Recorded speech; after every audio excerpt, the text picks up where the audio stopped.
నువ్వు లక్ష్మీదేవి కల్లోకి వచ్చినా లక్కపెడత కల్లోకి వచ్చినా జరిగేది ఏమీ లేదండి. అజ్ఞానం వదిలిపెట్టండి. దుస్వప్నాలు సుస్వప్నాలు గంటల పంచాంగంలో ఉంటాయి. ఇవన్నీ చూడకూడదని పొరపాడైపోతుంది.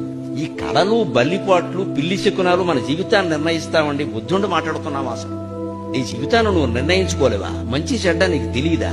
అంత జడ పదార్థానివా?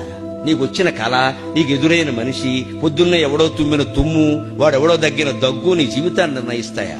అసలు విన్నెముకుందా మనకి? ఎక్కడ శాస్త్రాల్లో లేవు. తర్వాత పుట్టుకొచ్చేయండి వ్యాపారాల కోసం. ఇప్పుడు వాటితో కోట్ల వ్యాపారం జరుగుతుంది. చేతిలో గీతలను బట్టి చెప్పేస్తాడు ప్రతివాడు జాతకం. మీరు చూసుకోండి అమ్మా, కోతి దొరికితే కోతిని చూడండి. కోతికి చేతిలో గీతలు ఉంటాయి, దానికి చెప్పమానండి. ఎందుకు వస్తాయో తెలిసేవి ఇప్పుడు మీకు రుజువు చేయించండి. ఇలా ముడవండి ఒకసారి. ఎక్కడ మీ చెయ్యి ముడుచుకుందో అక్కడే గీతలు ఉంటాయి, గమనించుకోండి. ఆ తల్లి కడుపులో శిశువు ఇలా ముడుచుకుని ఉంటాడండి. ఆ చర్మ నిర్మాణంలో గీతలు ఏర్పడ్డాయి. దాన్ని బట్టి జాతకాలు నిర్ణయిస్తానంటే ఎంత మాయ జరుగుతుందో మీకు అందరికీ తెలుసు. ఇక్కడ గుర్తులను బట్టి పిల్లలు ఉంటారట. ఈ గుర్తులను బట్టే ఇంకోటి గట్టిగా గెలుకుంటే ఇంకోటి పడతాడు. ఎప్పుడు 60 ఏళ్లకి చెప్పేవాడు చెబుతాడమ్మా వాడికి డబ్బులు కావాలి, మనం పిచ్చి వదవలం కావాలి. మనకి బుర్ర లేదా? పూర్వకాలం వాళ్ళు నమ్మితే లేదని నేను బాధతో ఎందుకు చెబుతున్నానంటే 25 ఏళ్ల పిల్లలు వీటిని నమ్ముతారండి. దేశం ఏమైపోవాలి?